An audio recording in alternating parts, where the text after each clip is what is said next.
I used to weigh somewhere around 95 kilos. Boys used to bully me in school, call me names. And I was told by one of the girls, one of the thin girls, that you handle the lights and the music. So I said, why? I want to walk the ramp. She's like, no, you're too big to walk the ramp. It's a very funny instance. There's a very big filmmaker who's called me to his office and offered me 3 of some very big films that he's made, and I've read in the papers after 3-4 days that he signed another heroine for the film.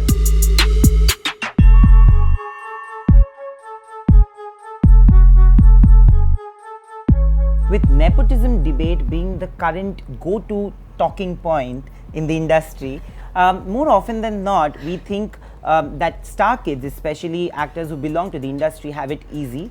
But sharing her own untold story today is a star kid who has not had it easy, Sonakshi Sinha. It's so sad, that the only people who talk about nepotism are the ones who have made it without nepotism. If I was somebody who didn't have a parent in the industry and who made it on my own, I would be so proud of that fact, and I would just, be talking about that rather than trying to bring other people down. I mean, it's so sad. And honestly, like, whatever field you're in, if tomorrow you're doing well in a certain way, you will do whatever it takes for your kids to succeed and do whatever you can. So I don't know why this conversation keeps coming up. And honestly, there's so many examples I will give you of people who are not connected to the industry in any way, who are the biggest stars in our country. Akshay Kumar, there's John Abraham, there's Deepika Padukone, there's Shah Rukh Khan. Yes, I mean, the list is endless. And there's so many star kids also who have had, the only thing that we get is the first meeting or the first film. Beyond that, what? It's your talent. So many star kids if you're not talented, nobody wants to see you on the screen. It's as simple as that. The audience will reject you. So this whole conversation really needs to end. There's 2 sides to everything, and we are only constantly hearing this one side of nepotism. This word has only become like, I don't know what. This is my opinion, that star kids have a different kind of pressure. It's difficult for people to make it, for outsiders to make it or get the first meeting. But even if the star kids get it, there's an added pressure of matching up to their legacy. Absolutely, you're constantly compared to your parents. Every move you make is I don't know, scrutinized a whole lot more than you would a normal person. I think it's like I said, every side has every story has 2 sides to it. So tomorrow there could be someone who's come from the outside and has gotten their first break and has hit superstar, and that's happened to so many people, absolutely. Even Deepika Padukone for that matter. Her first film was a super hit. She was accepted, the audiences loved her, and today she's the biggest star in our country. So Ranveer Singh. Ranveer Singh, yes, of course. I mean, there's so many people. So I really think people should stop, trying to feel bad about something that is not in a star kid's control. We can't choose our parents. If our parents were actors, fine, the interest happens. Some kids, like, I never wanted to be an actor. You never wanted to become an actor. I never wanted to be an actor. So my father never spoke to anyone for me. I was told samne se that you do this film. Nobody asked me if I wanted to act. So, I mean, I'm a big example for that as well. The audience could have rejected me, but they didn't. There are different kinds of struggle that you went through, How much of bullying or fat shaming did you brave in your school and college? Quite a bit. I had my fair share because I was a fat kid.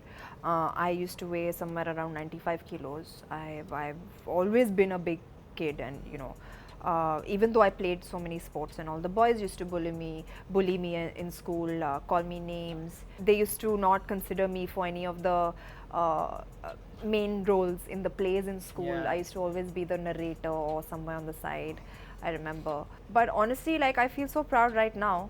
Like, for instance, I remember this thing that happened in college. We used to have our annual day. I studied fashion designing. So we used to put our annual day show together, and we had to organize a fashion show. And I always wanted to be a model, like walk on the ramp. I didn't want to be on the sideline. I wanted to walk the ramp. And I was told by one of the girls, one of the thin girls, that you handle the lights and the music. So I said, why? I want to walk the ramp. She's like, no, you're too big to walk the ramp. And I just felt really bad at that point of time, because when you're growing up and there's so much that you want to do, and who is this girl who is telling me that I can't do something just because she happens to weigh 10 kilos less than me or 20 kilos less than me. You know, and honestly, these things stay with you. And right now, I feel so good about where I've reached and what I've achieved is because these things have happened. You know, now look at me, now look at where I am. It's a feeling of pride, and it didn't stop even then. You know, I lost 30 kilos to do my first film. Yeah. And when it released, honestly, like the audiences really lapped me up. The worst part is I used to get fat shamed by people within the industry and by the media. Yeah. And that really hurt. I was like, here there's someone who's trying to do something different, who does, okay, fine, I don't look like your average stick figure person, but I don't have to. And honestly, I knew that my looks, I had a lot more to offer than just the way I look or how much I weighed on a weighing scale. Yeah. You know, you're not just a number. And for me, I never took that to heart. When you get bullied, Yeah.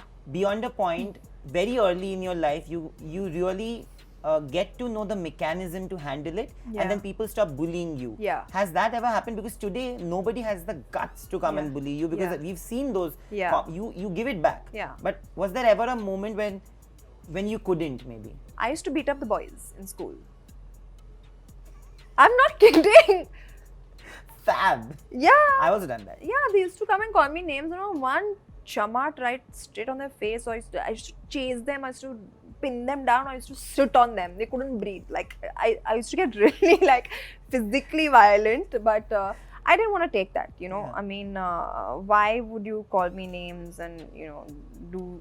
It's just mean things. And honestly, like I said, I've been a strong person, but a lot of people are not that strong. Yeah. And I want people to be strong. I want people to be confident Yeah. about themselves and be comfortable in their own skin and be able to give it back. Yeah, Because absolutely. nobody is anybody to tell you what you can and what you can't do and how you should look, how you should be. As long as you're healthy, as long as you're happy, that is all that matters. I wanted to ask you that, recently Karan Deol has opened up and said that he was bullied in school, but he could never share it with his family because he felt that, my father is an action star. What would he think of it? Yeah. And it's really shocking and sad at the same Yeah, time. it's sad. It's very sad. Have you ever thought of that even as a kid? Like, maybe I can't share it with my family or my mom and dad right now. Did you share? No, honestly, I didn't let it reach a point where I needed to share it. I used to handle it on my own. Yeah.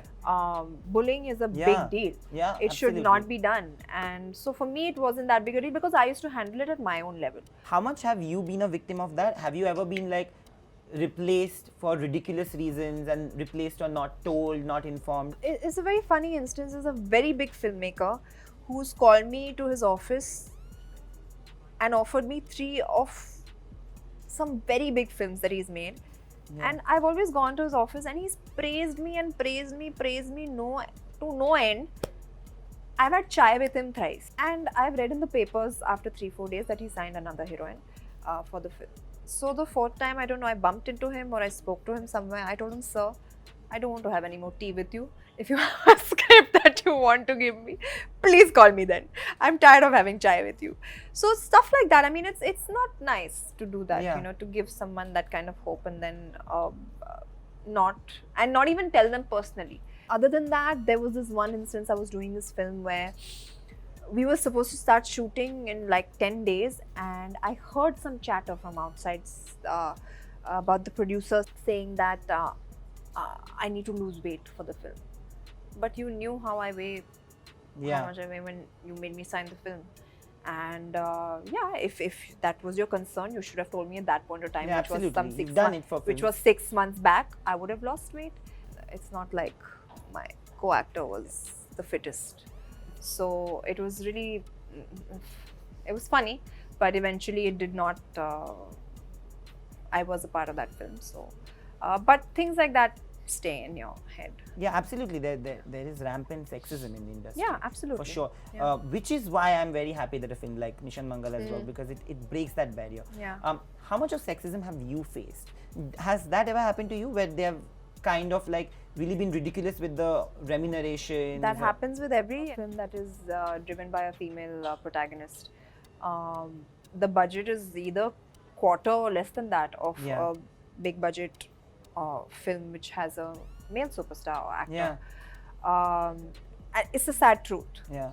And honestly, it all really depends on the audience. Absolutely. Because today, if you're giving that kind of love to, a male star, you can dole out some even for the, girls. It was lovely talking to you about It your really struggles. was. And I always feel as a person that everybody has a story to say, Yeah. and we just don't get Don't to call it my struggle. I don't want No, to it's call not it. your struggle. I'm not a victim. You're not. Yes. Of course you're not. Yeah. But these are stories that It's a somehow story. Yeah. never get It's my told. life. Yeah. Yeah.